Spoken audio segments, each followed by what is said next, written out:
Hello dear students, this is doctor Meenakshi और आज के अपने इस पर्टिकुलर वीडियो में मैं आपसे बात करने वाली हूँ मेगास्पोरोजेनेसिस के बारे में।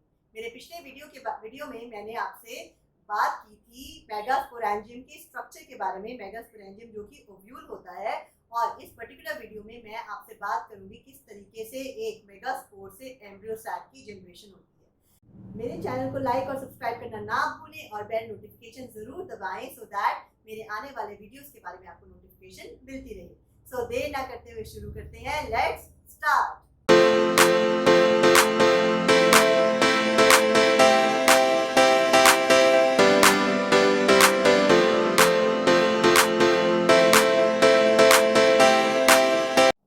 ऑलराइट गाइस, तो आज हम बात करने वाले हैं मेगास्पोरोजेनेसिस की। जो स्ट्रक्चर ऑफ मेगास्पोर है उसके बारे में हमने डिटेल में बात किया था इन माय प्रीवियस वीडियो। सो यहाँ पे हम बात करेंगे एक्चुअली मेगास्पोर कैसे बनता है। हमने मेगास्पोरेंजियम या ओव्यूल के बारे में डिटेल में बात किया था।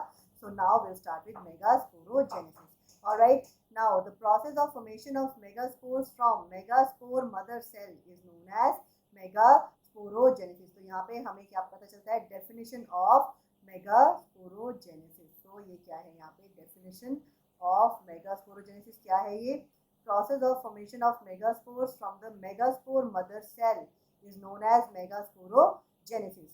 और ovules जो है वो क्या है, megasporangium। ovules generally differentiate a single megaspore mother cell in the micropylar region which is formed from the nucellus। alright, so जो मेगास्पोर मदर सेल है वो माइक्रोपाइलर रीजन में बनती है और न्यूसेलस के सेल से बनता है। It is large cell containing a dense cytoplasm and prominent nucleus.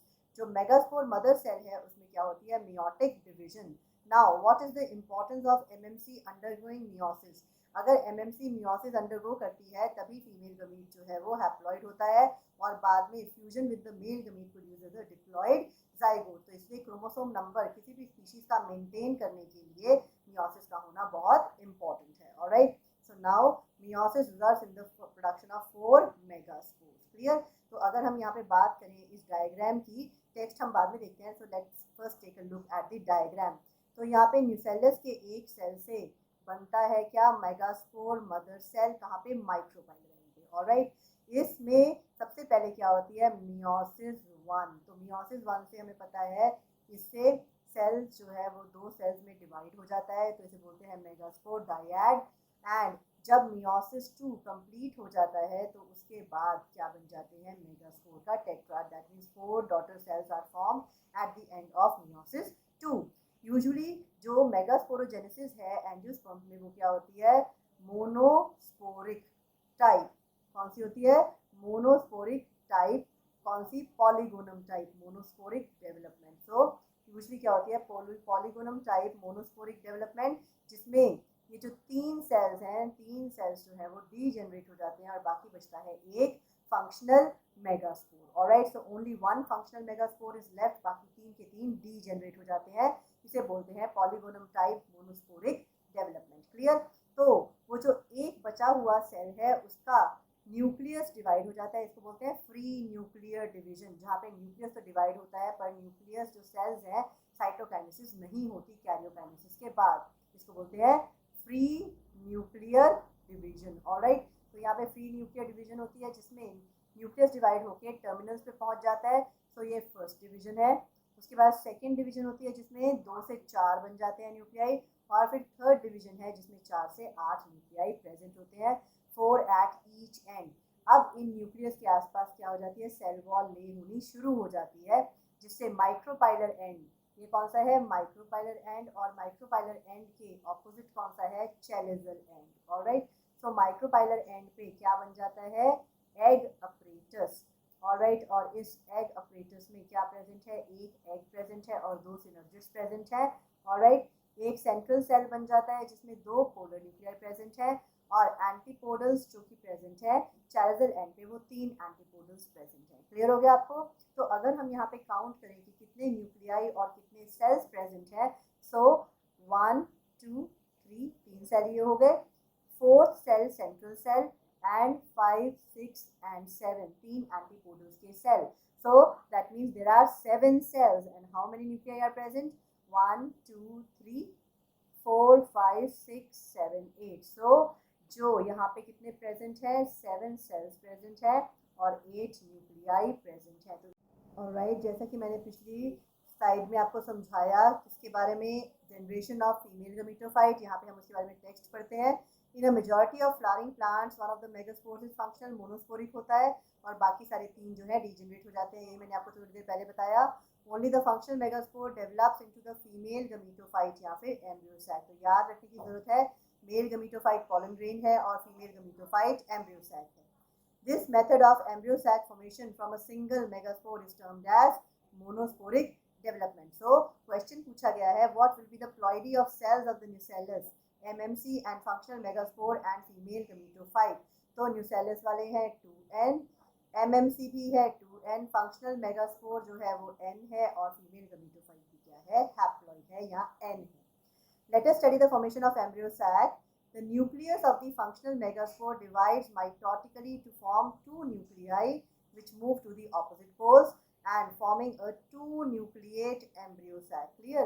अब उसके बाद 2 और sequential mitotic nuclear division होती हैं, free nuclear division, जिससे कि 4 nucleate और 8 nucleate stages बन जाती हैं embryo sac की, जैसे कि यहाँ पे दिखाई दे रहा है आपको.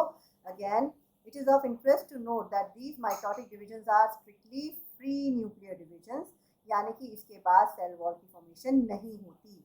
After the 8 nucleate stage observe क्या होता है, एक टिपिकल फीमेल गमीटोफाइट और एम्ब्रियो सैक में ऑर्गेनाइजेशन हो जाती है न्यूक्लियाई की. Observe the distribution of cells inside the embryo sac. 6 out of 8 nuclei are surrounded by cell walls and organized into cells, while the remaining 2 nuclei, which are known as polar nuclei, are situated below the egg apparatus in a large central cell.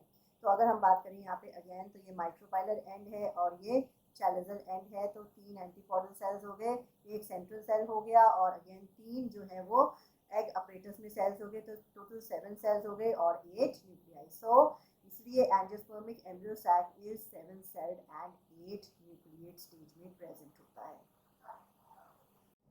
Alright, here we can see the structure of a typical embryo sac. ये है chalical end और ये है micropylar end. As you can clearly see, यहाँ पे egg apparatus present है. Egg apparatus में 2 synergids हैं और एक egg cell है. 2 polar nuclei present है central cell में और 3 antipodal cells are present at the chalical end. Okay, there is a characteristic distribution of cells within the embryo sac.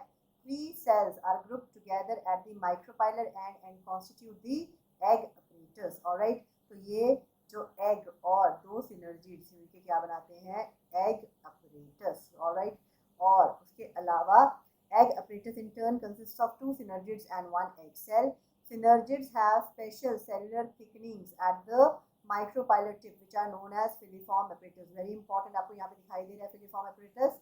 क्या फंक्शन है फिलिफॉर्म अपरेटस का, यहाँ पे इंपॉर्टेंट क्वेश्चन बनता है, what is the function of filiform apparatus, या how does pollen tube come to know where to reach the egg, या फिर डायरेक्ट कौन करता है pollen tube की एंट्री.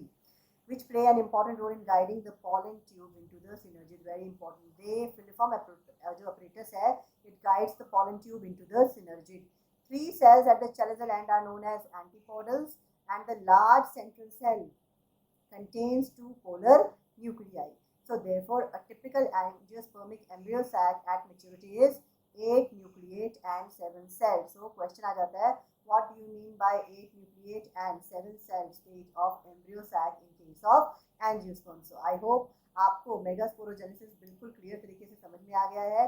मेरे चैनल को लाइक और सब्सक्राइब करना ना भूलें, सो दैट मेरे आने वाले वीडियोस के बारे में आपको पता चल सके, इसलिए आप बेल नोटिफिकेशन भी ज़रूर दबाएं. सो यहाँ पे मेगास्पोरोजेनेसिस हमने पढ़ा है, इसके बाद हम पढ़ेंगे बाकी फर्टिलाइजेशन एंड पॉलिनेशन के बारे में. सो मेरे वीडियोस को लगातार फॉलो करते रहिए और wait for the next video and I will see you